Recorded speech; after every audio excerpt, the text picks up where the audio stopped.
guys. Good morning, sir. This is cool. This is awesome. This is awesome. So I feel like I should do an introduction, but a part of this is sort of the Wayback Machine. So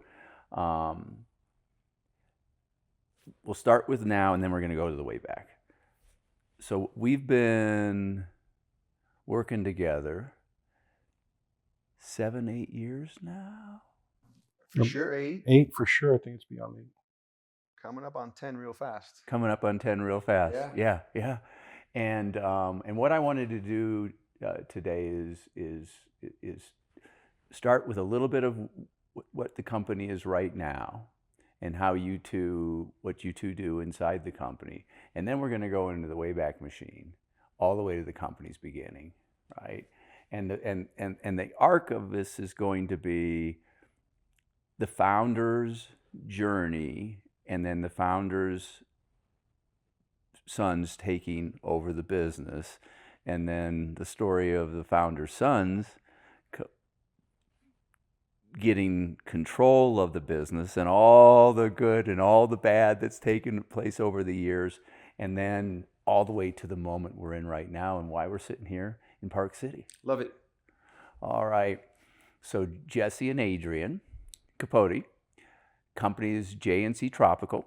Why don't one of you give sort of a summary of what you guys do? Okay, I can start. I'm the company's CEO, and I've really worked most areas of the company. The company is a fresh produce distribution company with a presence in the U.S. and suppliers all over Latin America, the Caribbean, and now Asia. So to learn J&C Tropicals, you kind of have to learn operations and purchasing and a little bit of sales, but not as much as Adrian. And then on to management and currently the CEO. Although candidly, we run it almost as a co-CEO thing, and that seems to be a good, like Adrian said one day to someone, we're very different, and that's why it works. So that's what I do. I started in the company in 1997, shortly after graduating high school. Since I was even younger than that, I knew that I wanted to work for the family business. The generational, my father. I mean, even going back to my grandfather in Cuba and my father, and that whole legacy always was a big thing for me. So I joined the company in 97. I mean, I started really just one day called my dad and said, "Yeah, man, I'm wasting my time here in college. It's just not for me, Never was." So I said, "Well, come down and start learning from the bottom up." And it was truly from the bottom up. Working for a Cuban founder, they really put you through the ringer. So I really learned the whole business from, the shipping, forklift driving, prepping orders, all the way to where I am today, which is I'm in charge of all sales and procurement for the company, and going on I think 28 years now in the company, and it's been great. It's been a great journey. Yeah. And just to give people a sense for the size, we don't have to talk revenues if that's uncomfortable, but we can certainly talk about some of the customers, number of employees. That'll give people a sense for the size of the company, right? So how many employees now today? We're probably at, I want to say, between 60 and 70. There's a seasonal aspect to the business. Yeah. So we swell up at certain times and then taper off. Don't mind talking revenues. We're proud of revenues. All right, then let's talk about it. We should be doing 80 by the end of this year. Yeah. That's a big deal for us. We're scaling, aiming towards 100 here soon. Yeah. But some of the customers, regional and national retailers. Yeah.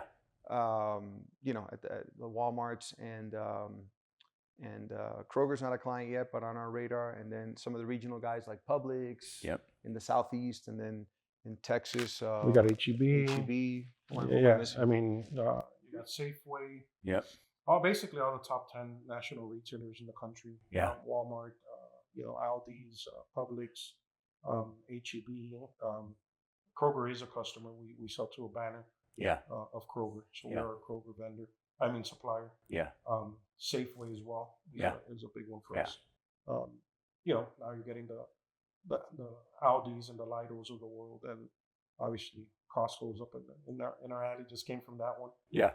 So the customer acquisition in the past 5 years has been like what it's never been in the history of the company. Yeah. No, you've been rocking it. Yeah. And the products. So give us a sense for what you guys are putting on people's plates. So we always start by saying it's fresh produce. Yep. It's not frozen. It's not processed. We don't do anything to it. Yeah. Comes off the ground or off a tree. Yeah. It gets packed and shipped to us, and we make sure it's the right quality, and then ship it on to our customers. So it's all fresh produce. It is what the industry would probably call specialty. Yep. For us, there's a segment of a specialty that is also called tropicals. Yep. And that's sort of where we're at. But really, our growth has come from focusing on specialty items that are starting to trend, or where we can catch it before it starts to trend. Yeah. As an easy example, we were an early distributor of dragon fruit. Yeah. And are now probably the largest in the country. Yeah. So that's a product that 15 years ago nobody was talking about when we started talking about it. No, and now you've got my wife addicted to it. So we do. But there's always a good stock where you can come get. You just go to fly to Miami. Exactly. Yeah. So that's the product, and probably. What would you say? 20 make up 80%, and then there's another 30. So 25%, 25 top products represent 90% of our business. Yeah. Total SKU, what is it? Total products? 60? Total product SKUs. Well, total commodities is about 70. SKUs is over 1,000. Right? Yeah. And so during over a year, how many pieces of fruit do you guys probably distribute? So we distribute around 3.4 million individual units. Yeah. On average. Yeah. Right. Individual units range from 30 pound, as big as 30 pound, down to about 10 pounds in weight. Yeah. So we distribute about 3.5, 3.6. We'll probably this year we'll surpass 3.6 million. So probably if you count the individual pieces like a dragon fruit, it's 20, 30 million. Oh, yeah. So we do, just take an average, we do 700,000 10-pound cases of dragon fruit. So that's 7 million pounds of dragon fruit to kind of summarize it. Yeah. I looked at it that way. That's a good question. It's wild, right? To think about it. Yeah, I like it. Yeah. 7 million pounds, and go with an average of 10 pieces per box. Yeah. So 7. It extrapolates pretty fast. Yeah. So now we'll get in the Wayback Machine. Okay. So I know you guys have a very warm and respectful memory of your dad. So tell us about his story and sort of the start. Okay, so let's see. He was born in Cuba in the late 20s. Our grandfather was also born in Cuba in the late 1800s. His parents came from Spain, like a lot of Cubans at that time, and he was one of 3. He had 2 siblings. And it was a good time in Cuba, 30s and 40s. There was a lot of growth. There was a lot of things going on. He was not in the city. A lot of folks, that emigrated were from Havana. He was outside of Havana, maybe a couple of hours, in a country town, and grew up a country boy. My grandfather was a potato farmer. and had other land holdings, and they were basically farmers. That was most of their business. But the old man, very early on, was very entrepreneurial, and started working probably as early as 12, 14. And a good story is that he was working for his dad, and then at one point he decided to start growing his own crop, but didn't tell his dad. So at one point, obviously his dad finds out, and my dad thought he was just going to ream him. Who knows what he was going to do? And he was actually a very proud father-son moment where he was like, that takes what, and I'm proud of you. And so they continued, they collaborated. They were very close. They were very close. And my dad went on to not only farm, but he had all sorts of business interests in that town. He had a car dealership. He had a construction company. He was the last mayor of the town as Fidel rode down the mountains to do what he did. And he was not as bad as things were in Cuba under Batista. He was not a Castro supporter. He suspected all fanfare and revolutionary type things. He just didn't see it, and so he opposed it openly. Was jailed for it, and luckily he was jailed in the countryside and not in the city. And so between the time that they were going to get him to relocate him, my grandfather was able to spring him, put him on a plane, and don't come back. And he landed in Miami. And what year was that? Probably 1959. He landed in Miami in 1959. He always told us the story that he never forgets. He got off the plane, and Miami International was the runways were being expanded and constructed, and we went to the foreman of the construction site and asked him for a job, and the guy told him, "If you can show me how you can operate that equipment, you got a job." And the guy went. Said the first thing he did was check the oil. The guy's like, "You got a job." So that was his first actual real job in Miami. Yeah. Literally right off the plane. Right off the plane. Yeah. Had to probably spend, I think he told us he spent about 2 to 3 days sleeping in his car before he was able to get, some, back then there wasn't the support there is now in Miami amongst Cubans. Yeah. It was a lot more limited. Yeah. But he was able to find a friend that was able to say, "Hey, yeah, come stay with us for a couple till you get, on your feet." Yeah. So he was well traveled though. So he had left Cuba while he was in his let's see, at that point in his life when he gets to Miami, he's probably in his mid-30s. Okay. At that moment. Yeah. And in his late 20s and early 30s, he had traveled out of the country. He had been to Miami before. I think he had honeymooned in Miami. Okay. And so he kind of knew a little bit of his way around. Yeah. But regardless, it was starting from scratch, and he had to leave his wife and our two older siblings behind.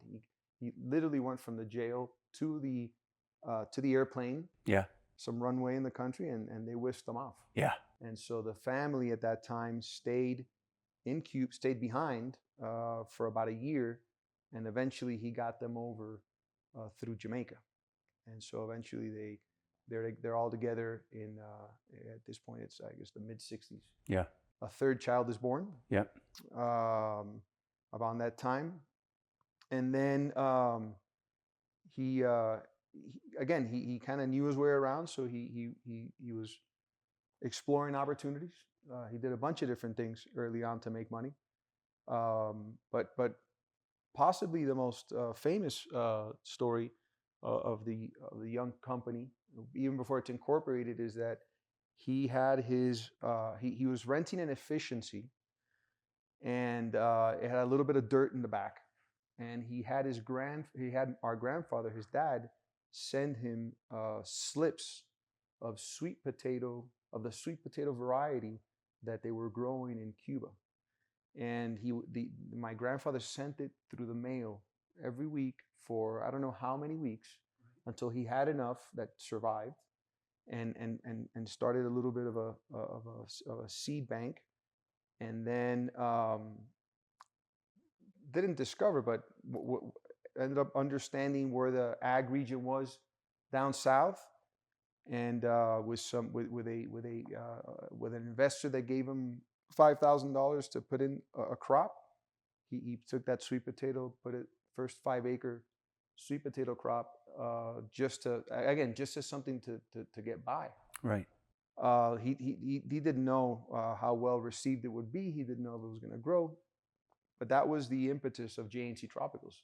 That first 5-acre sweet potato crop that he eventually takes up to New York to sell at one of the terminal markets, and sells it right off the back of a truck. Yeah. And then it all crystallizes. And then he sees it. Then he's like, he understands. Oh, there's a market for this stuff, and it's pretty significant because it only took him a couple of hours to sell all that product. He came back, and the rest is history. He was What year was that he sold Probably off the back of the truck? 65. So the origin 65, story. 66. So that's like 65, 66 is really the beginning of the company. That's the beginning. Yeah. It's formally incorporated in 67. We know that, but there was business activity at least a couple of years before. Yeah. His real passion, you're gonna like this, was automotive. So he had an auto part store on H Street in Miami. Okay. In that time, and he also had a car dealership a lot in Venezuela with a park, and he would procure here in South Florida a used car market and export it to Venezuela. Huh. And he had a partner over there with a lot, and that was in the 1980s. And then Venezuela had that uprise, the whole turnaround of government, and everything. He lost everything. Yeah. But the interesting thing about my father was that it was really driven. One of the things about him is that I think was the number one thing from his was he was a big time visionary guy. Like he really started the produce business pure based off vision. He knew that the demographics in the United States was going to change dramatically from his personal experience and what was going on in Cuba. Yeah. Versus everything else going on in the world. He at that time knew that the demographics 5, 10, 15, 20, 30 years was going to change dramatically. So he was a very visionary person. Yeah. Yeah. So if you go back then to the beginning, he starts, well, what's the next product? Right. And down in, not a lot of people know this, but Miami actually has an ag region. When you say Miami, it's like, you don't farm down there. That's not right. But there's a pretty significant ag region down there, and he started. And just for folks, right? So you have Miami, obviously on the water, right? Right. And then you go all the way down to the Keys, and the ag region's really south and west of Miami. That's correct. Right. That's correct. Yeah. You drive into the Keys, you pass through it. Yeah. On the way down south. Yeah, and what's obvious when you're going from Miami down to the Keys is what acres upon acres upon acres of palm tree, whatever you want to call them, right? I don't want to use the term plantation. That's not right. Right. But whatever that's called. The nursery. Nurseries, right? But that's more recent than before. Yeah. When my father started in the business, and he went down to that area called Homestead, the ag down there was much more significant than what it is today. Yeah. Yeah. I mean, South Florida was the leading provider of fresh limes in the whole country. Yeah. Because back then Mexico wasn't even allowed to come into the country with their products. Yeah. So South Florida supplied the whole country with fresh limes. Yeah. it was one of the largest tomato growing regions in the country. Yeah. Potatoes. I mean, you go down the list. I mean, it was a big, All mangoes is a good stat. All mangoes up until 1993 consumed in the U.S. came from Florida or I guess small crop in California. Yeah. Isn't that crazy? Yeah. Yeah. Yeah. But there were other things down there, and he started to dabble. He started to grow more of the specialty items that he knew the demographic, the Cuban, Caribbean, Hispanic demographic was into. Yeah. There are other root vegetables, taro root, and their strain of pumpkin, sugarcane. Well, sugarcane's always been a big deal in South Florida, but sugarcane and so on and so forth. Then he started buying avocado and mango groves, and so the company started to take form. At that time, it only sold what it produced. Mm-hmm. Yeah. Up until the mid 70s, I would say it's only selling what it's producing. Another good founder type story is the gentleman that lends him the original $5,000 investment in 1963, probably 64. By the mid 70s, they were very close. By the mid 70s, one day tells my dad, I'm so impressed with what you've done with $5,000 that if you give me the $5,000 back, you keep the company. I mean, it's amazing. It's incredible. And so my dad ends up now taking 100% ownership of the company. Wow. 10 years in. Right. And that's a great story. That's a good story, right? Yeah. That just doesn't happen anymore. Yeah. Or maybe it does, but yeah. maybe you don't hear about it. Yeah. Anyways, but he had already 10 years out. There was a big clientele in the Northeast, as Adrian said, where the demographics were going, because the immigrants community, South Florida back then, there was nothing to offer. There was not much industry. There wasn't. Everyone was emigrating towards the Northeast, where all the factories were, and so the Cubans, the Puerto Ricans, the Dominicans, they were all in the Northeast, and that's where all the original clients of the company were. And every time he'd go visit, they'd say, "Bring more, bring different varieties, bring this and that." And so, probably 10 years, in the mid 70s, he starts to venture, starts to travel outside of Miami to Latin America. Yeah, Costa Rica. Yeah, to Costa Rica, Colombia. Yeah, but he was spending a lot of time in Costa Rica because also at that time he had already obviously met my mom. One of the things that my father was very resilient. Like he went through so much. Yeah. It wasn't definitely not all kosher. Like, a couple of years after his arrival and bringing the whole family and finally getting settled in, his wife dies in a car accident in Miami. Oh. So, my father was one of these guys that life would just throw him the cards, and in most cases, he would take 2 steps back, but 5 steps forward. Yeah. So he had a lot of setbacks throughout that period, and it was, for me, that resilience that he always expressed, and I saw. I mean, from that Hurricane Andrew. Right. We lost. I remember losing everything. And waking up in the morning of Hurricane Andrew '92, we had lost our entire facility.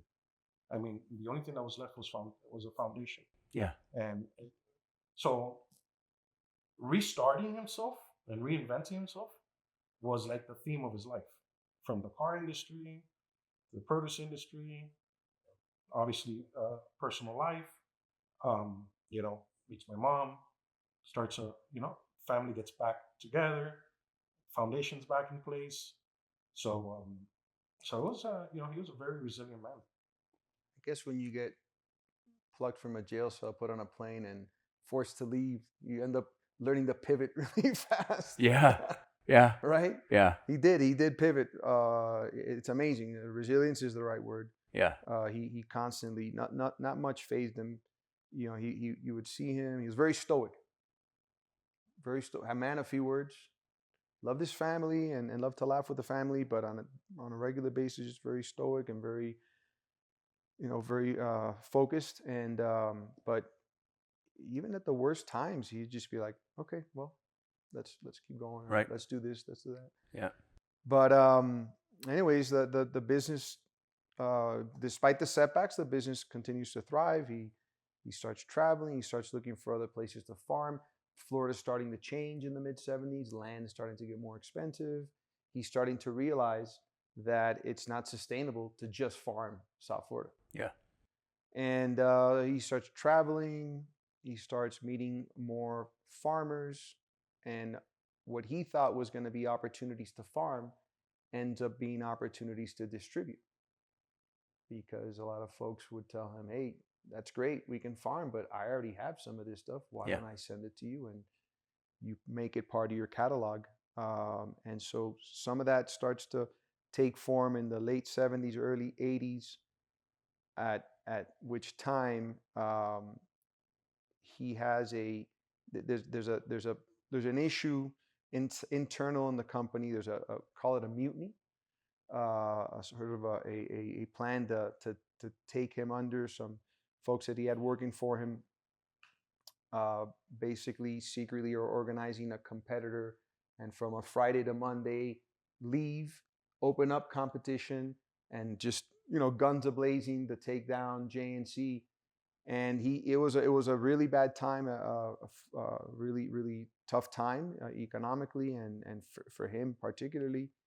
He he was working 24/7, but it was also around that time that my brother Carlos, who is 10 years older than Adrian and I, was about wrapping up high school or in high school. And my dad tapped him and said, listen, I need some help. And so Carlos starts to get involved in the business, starts to help out, and graduates, starts to go to school, continues to help out. And Carlos had a lot to do at that point in time with shouldering some of the burden for my dad, allowing my dad to be able to focus on the high level stuff, and knowing that Carlos, someone that he trusted, was there. Yeah. And so, like Adrian said, 2 steps back, 5 forward.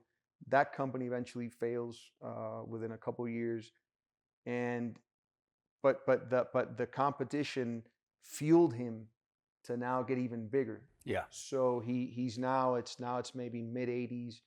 He's in Costa Rica. Costa Rica becomes a hub for many different reasons for a lot of these products.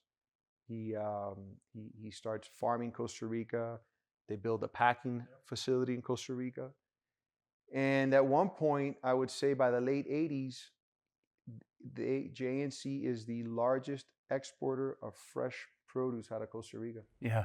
Yeah. Yeah. And now Carlos has come into his own. Yeah. And they're humming along, probably, 25 million in revenue, Yep. But at a time where the margins were different. And I say that almost enviously, because a lot of this stuff was coming on the market. Not too many people were doing it. And Right. They had cornered that market in Costa Rica, and we're just doing really well. A lot of these countries too had incentive programs to fuel the agriculture and the export out of those countries. Yeah. So you had ability to leverage that significantly. So like Jesse said, like any development of any product, right?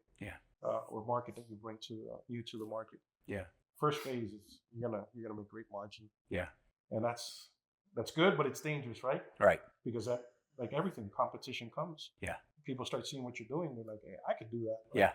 And then competition starts becoming a reality. Yeah.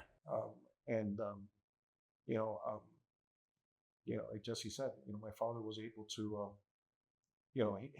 farming was in his blood and his DNA. And the last day of his work was the day he passed away. Literally. Yeah. Like we went from the farms to dinner, and that night he passed. Yeah. And what year was that, guys? That was in 2001. 2001. So we're back in the late 80s. We go to the early 90s. You've already foreshadowed Hurricane Andrew. We got past Hurricane Andrew. Hurricane Andrew was 92. 92. It was 92. we weren't settled. We didn't settle after Hurricane Andrew till 96, 97. So for those, I came into the business in 97, and for about 97 to 98, from 92 to 97 or 98, we didn't still have our facility. We were leasing facilities throughout Miami. Yeah. And operating through that. Did revenues decline significantly, or did you guys manage to keep it going? No. Revenues did not suffer. Actually, yeah, they increased. Yeah. My father again was such a visionary person. I never forget.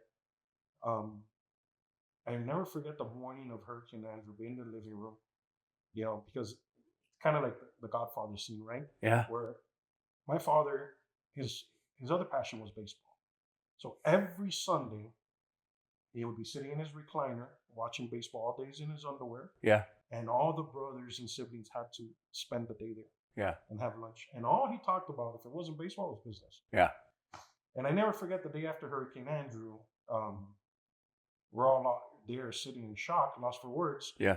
My brother Carlos is in tears. Like, he's, in his mind, we lost it all. Yeah. And my dad said, no. He says, Carlos, what we need to do is you need to go up to North Carolina. Take money and get us a generator.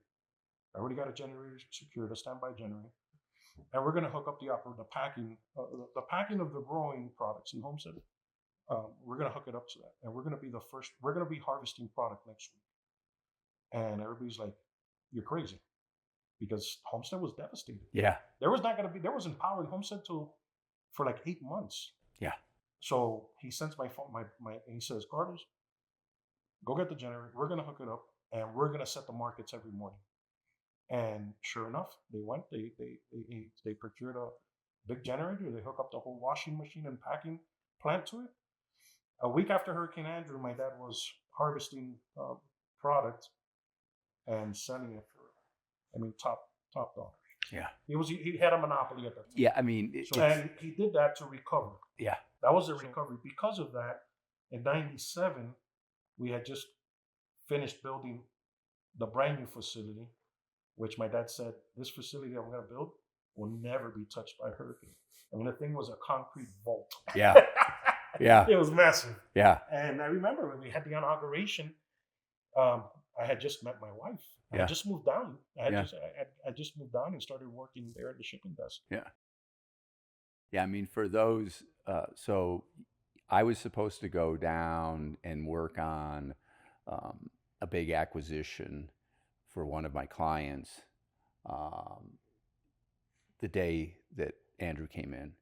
And so whether it was the 2 days after or 3, I was down there, right? And right or wrong, I had to see. So I drove all the way down to Homestead, right? And you will so before the National Guard came in, right? And I mean, you talk about just pixie sticks. Mass devastation. It was unbelievable. So we grew up on Miami Beach, and when Andrew came through, my dad was a type that would never leave.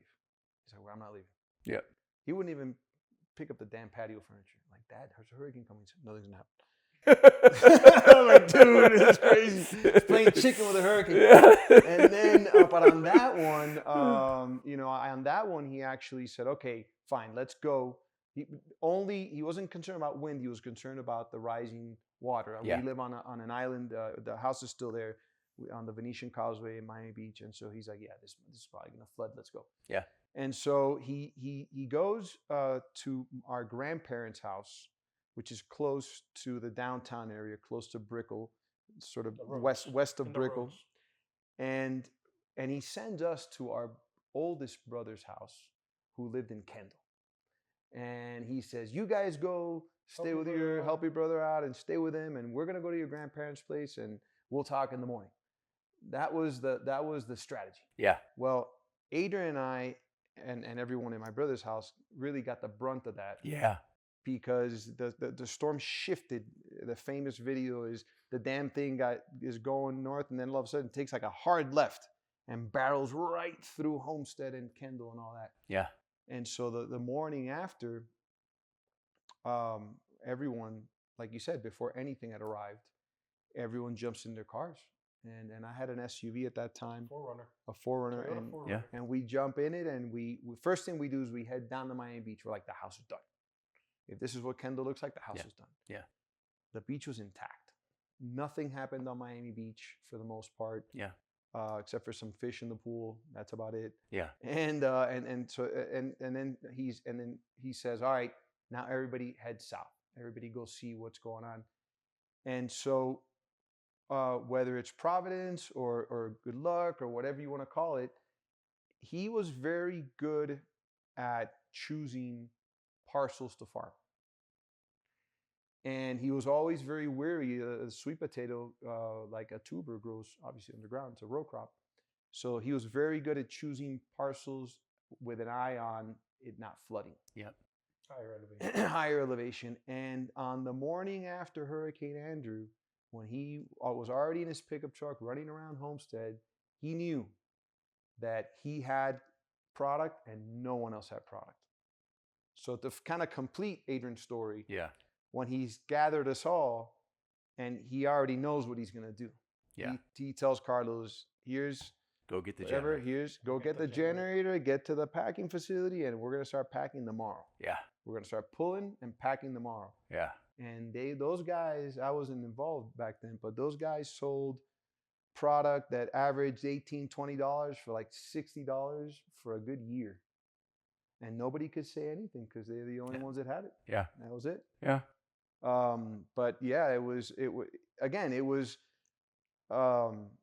was, that's just the way he was. He was good at picking his spots. Yeah.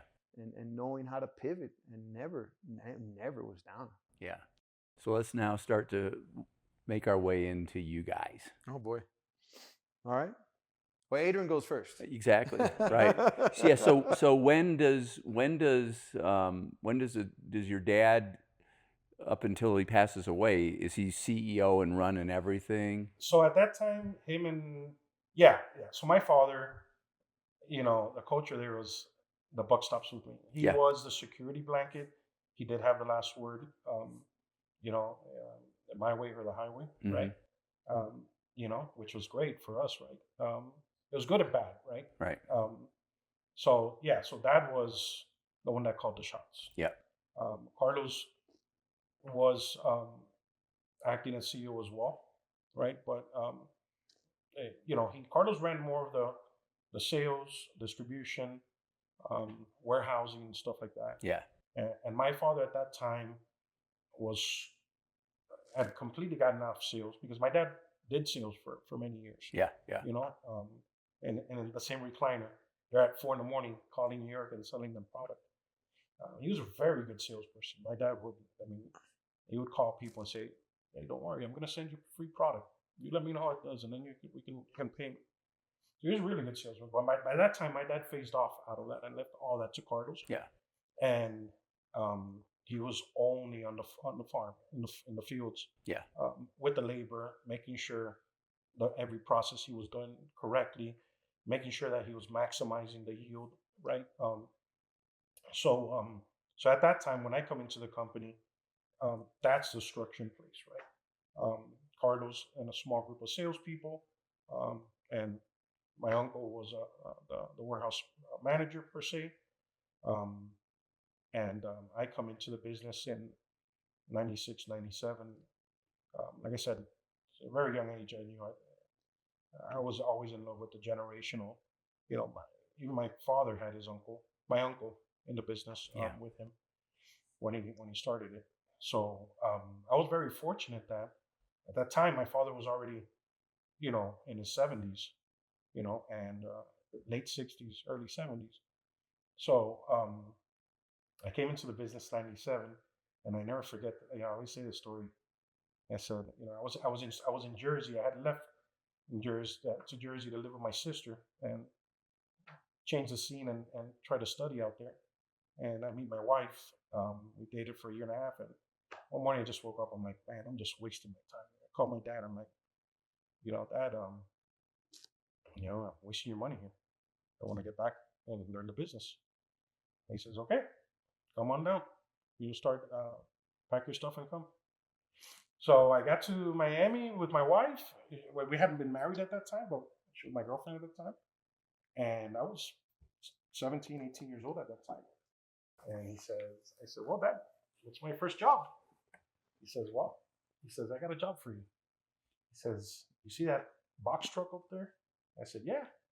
He says, all right, you're gonna get that truck and you're gonna go to every little bodega, mom and pop supermarket, and you're gonna buy from them for 25 cents empty cardboard boxes.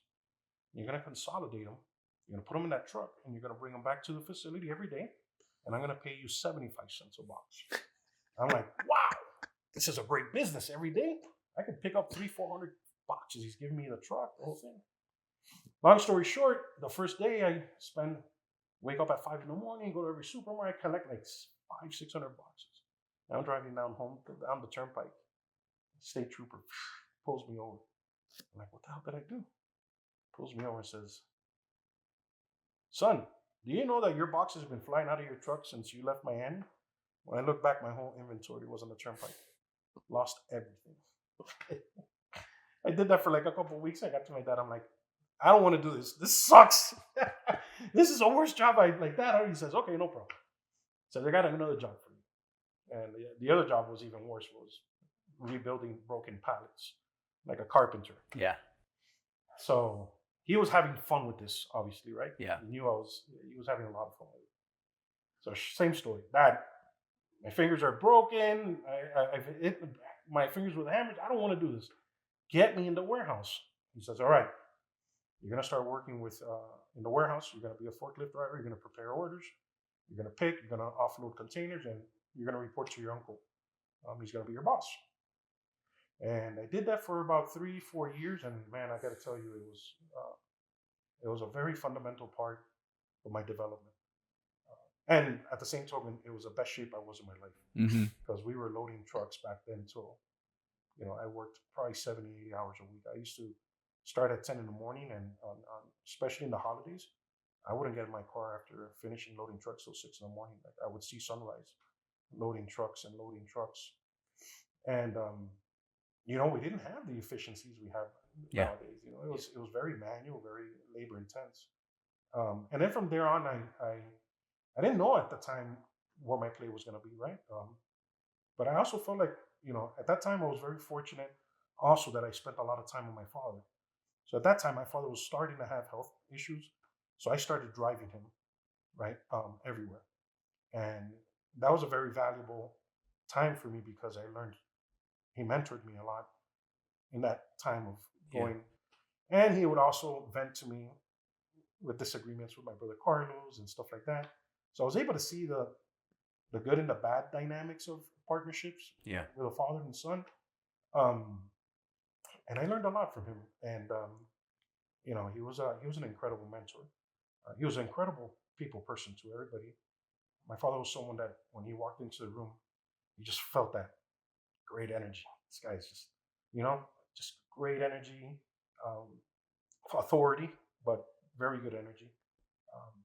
He loved his employees, mainly like we call it, the level 3 and 4 people, the labor guys in the fields. A lot of them, considered my dad more as a father than a boss. Yeah, he was very good to his people,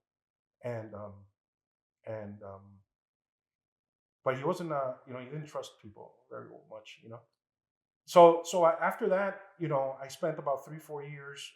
Then from that, I became shipping manager, and that's when I was really, at that point when I got into the warehouse is when I really got a good bird's eye view of culture. Yeah, and it wasn't by no means, Hispanic culture in business is nothing like what we're doing today. Yeah.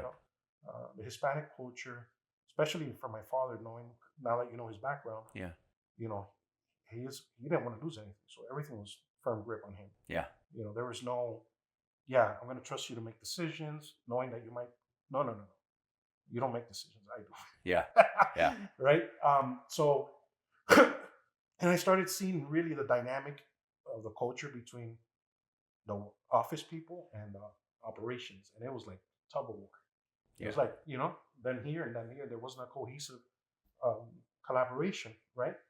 Um, so that's when I really started seeing and getting a good idea of what culture means. And I always at that time I always knew, that we weren't appreciating our people as we should, right? And then when we came to you, that's where that really accelerated, right? But back then I was, I was that young son that was seeing just a lot of cultural things that weren't right. Yeah. And you know, we come from a culture where, hey, I'm your brother, and is this your dad? You're the youngest. Do as I say, not as I do. Right. Don't trust anyone. Don't be friends with any employees. They're not your friends. This, and I'm like, yeah, but we're not. There's something here that doesn't add up. Yeah. Then after that, I morphed into sales, and again the generational thing, kind of similar to my father and Carlos. Carlos started getting, I want to say the word wind down. Yeah. Or not wind down, but kind of exhausted of the sales and dealing with the customers, and the issues and all that. So by natural progression, I knew that. I said, okay, when I walked into the sales, the first thing I did was I analyzed our target market. Right? And again, you say target market, but back then I didn't even know what target market meant, right? Right. But I realized, I'm like, man, where am I going to make my mark here? And back then I realized that all our target markets were wholesale distributors and terminal markets. And it was a bloodbath. I mean, we were getting, claims, clips, and I'm like, yeah, I already can see this ain't gonna pan out. Yeah. There's gotta be diversification. Yeah. I said, man, where can I make my mark? What year is this about? This is 99. Okay. 99 no, this was 2000, 2001. Okay. Right? About 2000, 2001. Yeah. And, I get into sales, and my mentor back then was a senior salesperson we had named Fernando Fonseca.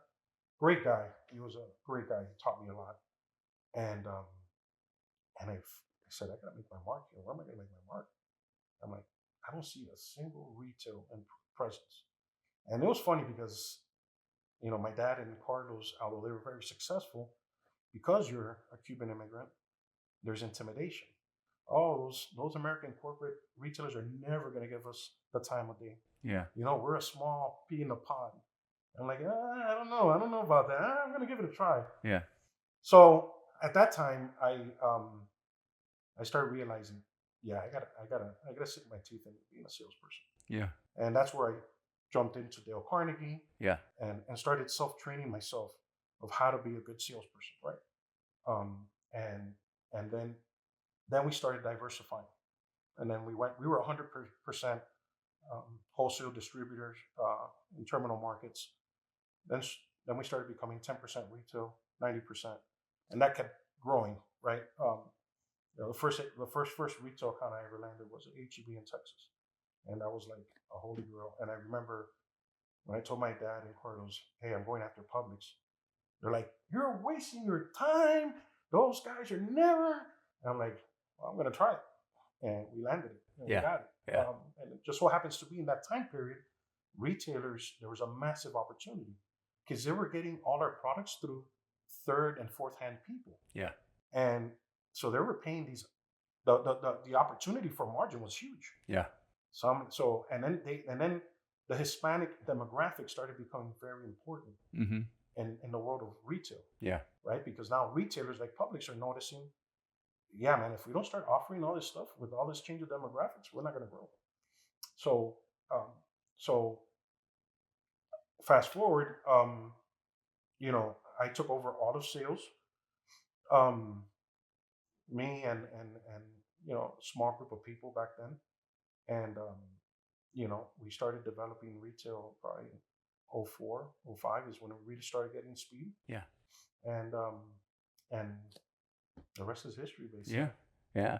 And so then, what brings you? What brings ye here? Yeah, Oh Mr. man, Lawyer, shit. past lawyer, still a lawyer, right? My license is still active. Yeah, yeah, yeah. Yeah, and I do free stuff for people all the time. Yeah. Pro bono list is big. No, my story's a bit different. I wanted to go away to school, which I did, and then I went to law school. And even before that, the dynamic at home with my dad, who I loved to death, that you have to understand that the house was like Hyannisport for my Cuban family. Yeah. It was the compound. Everything happened there. My dad even had an office there, and he had all. Even though the warehouse was at a different location, all checks had to be sent to the office at the house. Yeah. And his favorite thing in the morning was to sit there with his coffee and look at the check. It's a ritual. But I saw some of that, and I was always very grateful. We had a great upbringing. Yeah. I had nothing to complain about. Yeah. But I by 17, 18, seeing the dynamic with him and Carlos and the company and all that, I started to openly declare that I was never going to do this. I'm not doing this. Don't count on me for this, I would say. Yeah. And what the hell did I know? And it's an idiot. And so I went away to school and got my law degree and started practicing. Was home at 99. I'm a deal junkie at heart. I'm a transactional person. So immediately, very early on, knew that my legal career was going to be anything business related. So I practiced at a couple firms, and it was always banking or real estate or corporate, or there was always a deal at hand, and I really loved it. I left the law firm when a client. I started representing a client that was developing real estate in Miami, and this is now 2002. And right after the dot-com boom, all that money went into real estate. All that money in the sidelines of the real estate, and Miami has his first sort of run up in condo buildings and all that. And so I leave the practice of law to work for a condo developer who was also building hotels in the Caribbean. It was all very sexy, very attractive, and I went and I learned a lot. I learned a lot and saw a lot of big transactions, and that got me amped up. And so during all that, my dad passes in 01. And that's one of those moments in life where I had a charmed existence up until that point in time. Like there's my life before and after the old man, passes. It's like clear as day. Obviously, many wonderful things have happened to me since, but that was at one point.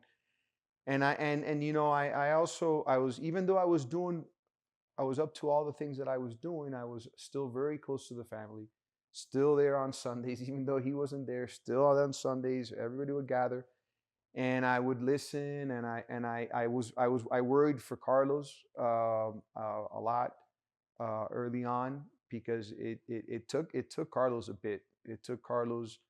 My dad meant everything to Carlos, and he was there from high school. Yeah, he was his guy, and so I worried for Carlos, and Adrian was young into the business, and they were always in the back of my mind, and the business and the family and all the mouths that it fed and everybody that depended on it was always in the back of my mind. But I kept going, and it's probably sometime in 06, 07 that the world of real estate in Miami starting to get a little bit weird. A lot of people that don't know what the hell they're doing or buying properties, getting architects. You know the story. It's a movie. It's probably 10 movies they've made about this. Yeah. And I was living it. I was in there, and I was like, yeah, this shit ain't gonna work. And so I leave. I actually left the firm that I was with, and I went on sort of a sabbatical. I had actually I did very well because I had partners, and I had partnerships, and I had invested in real estate up until that time. So that 4 or 5 year run was great to me. But I left and just didn't know what was next. Hung up my license at a buddy's firm, small firm, did some cool things, but really was rudderless, and spending a lot more time at my parents' house, where Adrian and Carlos would usually end up 2 or 3 times a week, and listening to everything that was going on. Adrian was now starting to pick up speed. I can tell he's in conversations around retail and around opportunities. And but Carlos was definitely maxed out. He was tired. He'd been at it for a while, and I started giving out free advice, and you know how that goes. Mm-hmm. So at one point, Carlos says, "Well, why don't you help us? Why don't you help me?" I don't think Adrian was in the room that day. Carlos said, "Well, why don't you help me?" Instead of giving me all this advice, I said, "Okay, yeah, I got time. I'll help you, of course." I said, but I'll help you only if, like, you really want to make a run at doing something grand or something. But yeah, sure, I'm interested. And so I thought it was going to be a short stint. My original intention was to help Carlos and Adrian personally. Yeah. To help them get a little organized. Yeah. And but soon after I was in there, and I didn't go straight to operations. I actually ended up doing some farming and some other stuff. But within a couple of years, I realized that there was something special going on, and there was a big opportunity. And these guys were very good at what they did. Adrian was getting very good at selling, and Carlos was very good at purchasing. Yep. And I said, "Great, you guys focus on that, and I'll do the rest. I'll organize middle management. I'll organize operations," and we did that. That's how we ran for, I would say, 2007 to 2011.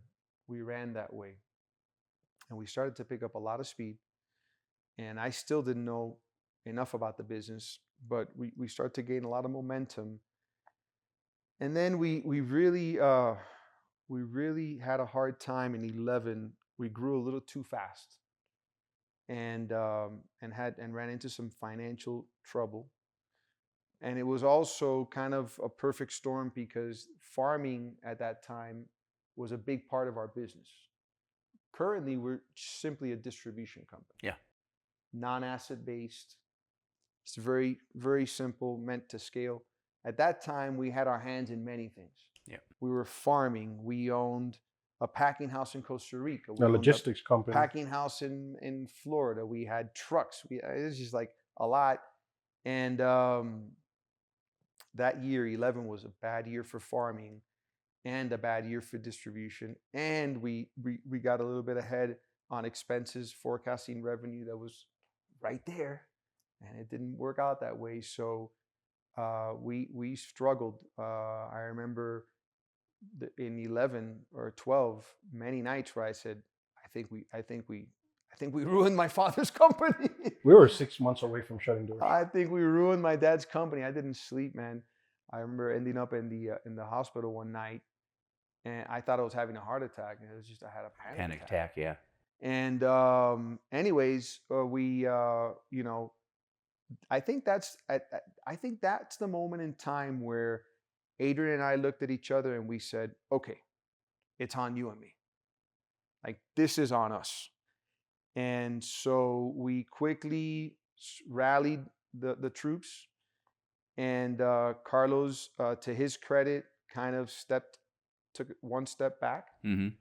And said, "Okay." And we were lucky. I had some cash saved up, so we did a small infusion, and we just, from scratch, just zero-based budgeting style. Yeah. Like, what do we need for next week? Yeah.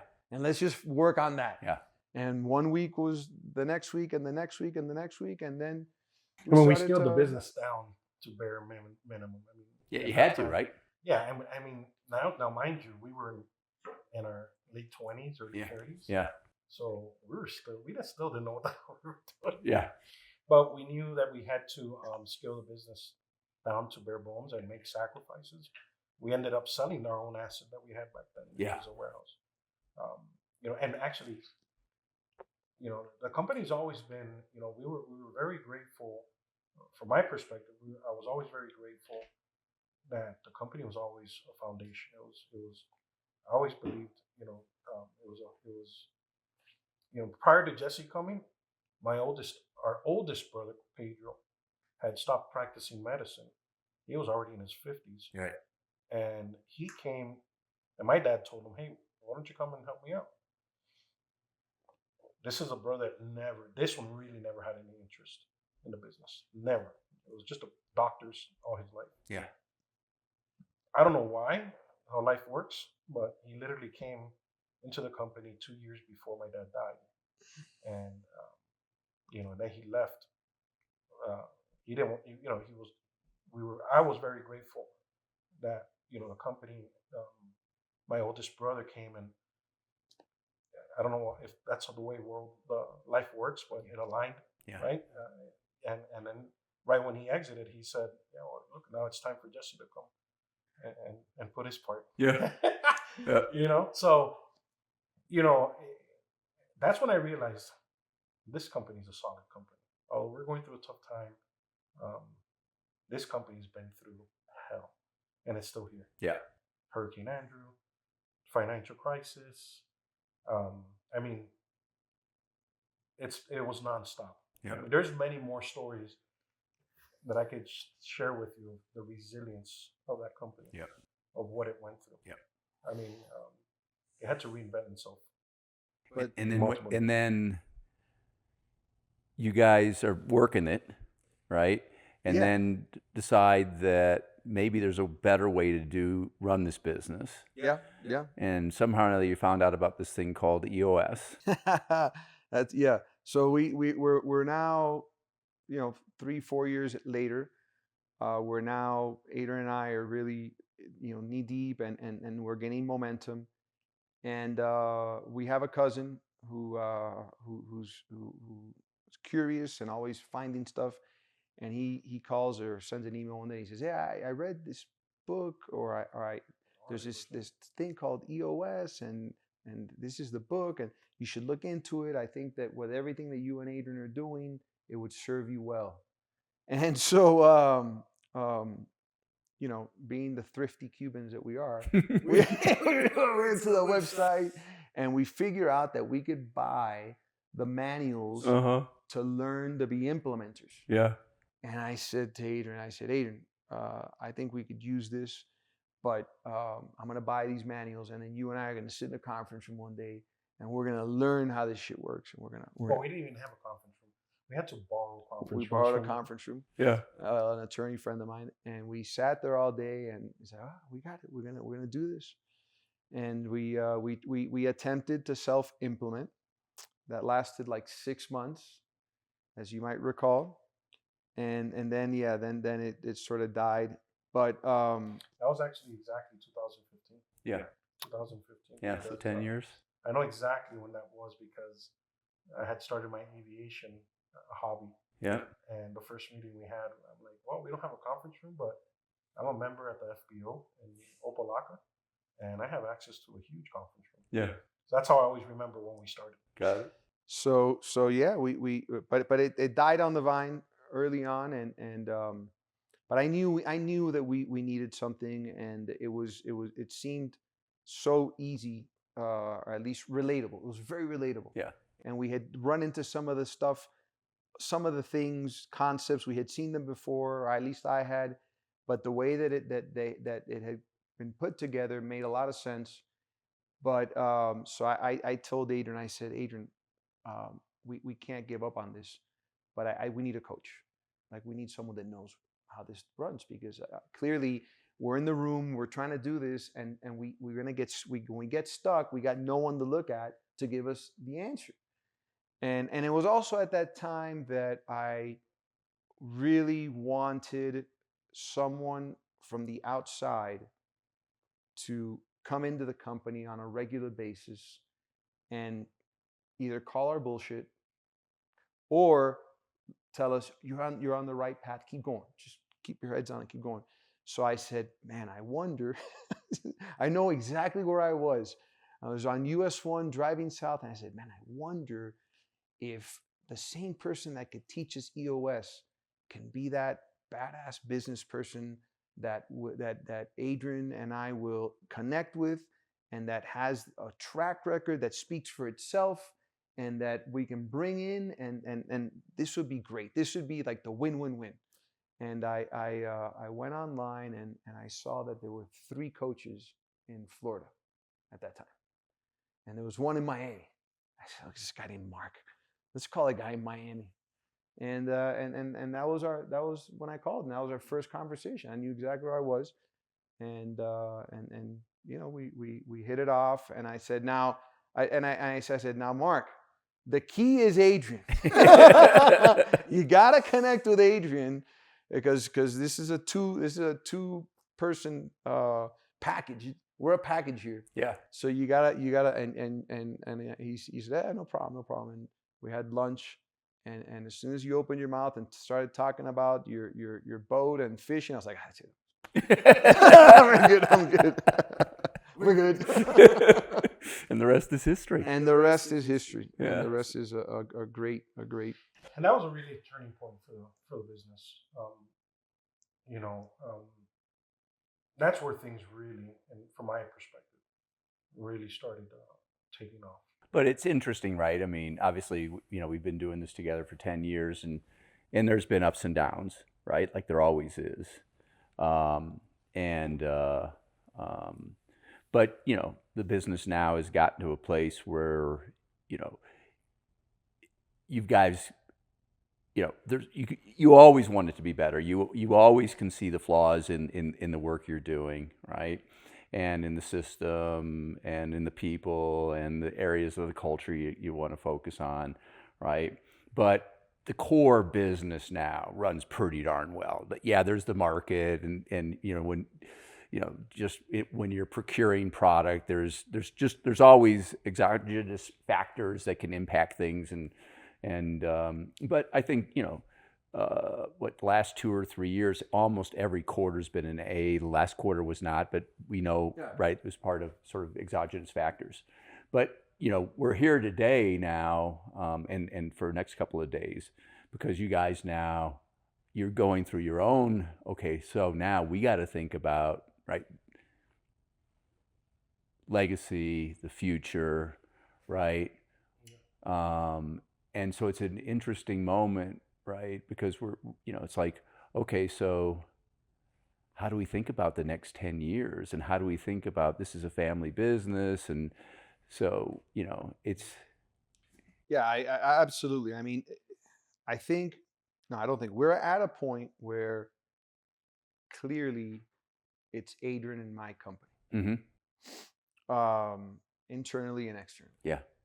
And so Adrian and I have been feeling that, wow, it was a sense of accomplishment and sort of, oh wow, this for the first time in many years is in the hands of 2 people. Not since my dad ran it on his own, even before Carlos got there, has it been so concentrated. Yeah. And so it was definitely a sense of accomplishment and awe, but then at the same time, it was now a responsibility, and to, okay, shit, now we have to, you know, make sure that we're looking beyond 3 to 5. What does this look like 10 years? What do we want it to how do we want it to evolve? Yeah. And because you've been very good at always telling us, hey, if you're not growing, you're dying. Growth, not just the numbers, but growth of the organization, evolution of the culture, our evolution as partners, which has you know, has continues to evolve. all of that is on our mind, and that's why we're here. Yeah. To the Grand Wizard. To see what our brains can do together. Yeah, absolutely. Yeah. Absolutely. Yeah. Absolutely. Crazy, right? Though, I mean, all the way back to did your dad's dad come to the U.S.? Yeah, he did. Yeah, he did, and he worked. My dad brought eventually his parents, and my grandfather worked in the company. Yeah. For years. You never saw him in the office. You never saw my grandfather in the warehouse anywhere. He was always in the fields. Yeah. Like they were just dirt. Yeah. Hands in the dirt farmers. Yeah. He's also my dad led him all the number 2 product. My dad would say, well, you can either discard the, and he had a nice little side hustle. Yeah. Where he was selling all the number 2s, and the old man, my grandfather, usually had a wad of cash. Yeah. From all the weekly sales. Yeah. He had his little clientele, and yeah, I clearly remember him. It was a part of it. Yeah. Yeah. And it's cool. I mean, you, with this story, we go all the way back to Spain. We do. Right. And so then you go to Spain, to Cuba, to the U.S. Mm-hmm. Seeds in an envelope. Yes. Right. To a business that's going on 100 million, and now the next phase, figuring out sort of how the legacy gets moved forward. And you don't want to say it's a classic American story, but it kind of is. Kind of is. It kind of is. Yeah. It is. I mean, when you talk about the American dream. Yeah. I mean, my father is prime example. Yeah. I mean, you're talking about someone who said that no other country would have given him what he's earned. Yeah. But it's interesting too, because I think when people talk about the American dream, it's this idea that it's easy. No, it's not. Right? Definitely not easy. No. And look, and I also think that I think the fact that it's a family business, there's a whole other dimension to it. Yeah. And I have a lot of respect for family-run businesses. Yeah. I really do, because it requires a lot of thinking, and a lot of just looking at things from many different angles. Yeah. And you're really carrying 2 batons. You're carrying the baton of company first, and let's make sure we're doing what's best for the company.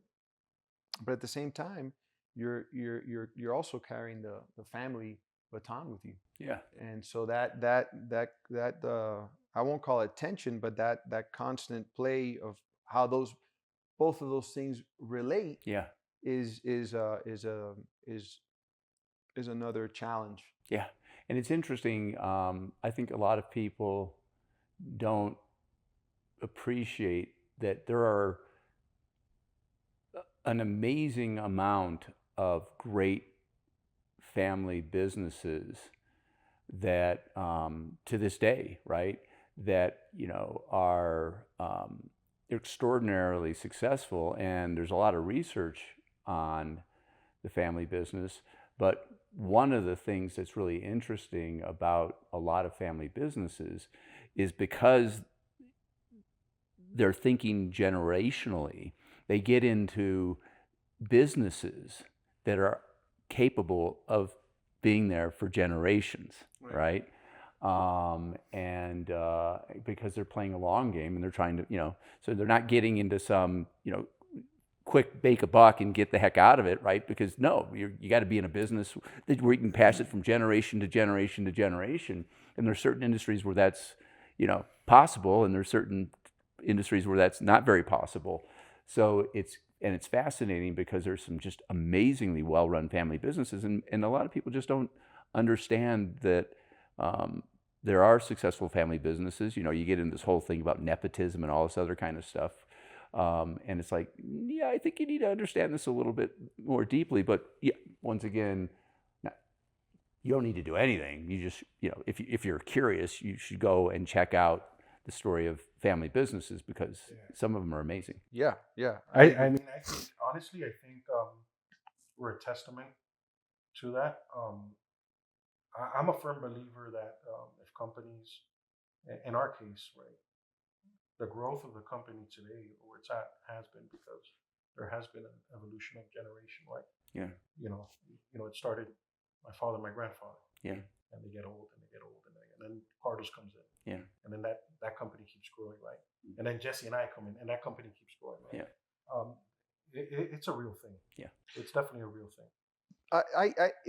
There's also, I think, going back to what you're saying, that families get into businesses that are generational, or that can be generational. I agree with that. I also think, though, that, I mean, I have a friend that has a very successful business, and he could sell it for, a ridiculous amount of money. And I asked him like 6 months ago, I said, "Why did you just exit?" He's like, "Because within a year I'd start another one." Yeah. And I'd buy another one. Yeah. And so what, Yeah. what's the point? Yeah. So I think also, as for me, I just turned 51 a month ago.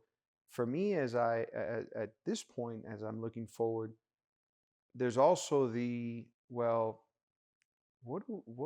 am I gonna enjoy doing 10 years from now, or 20 years from now?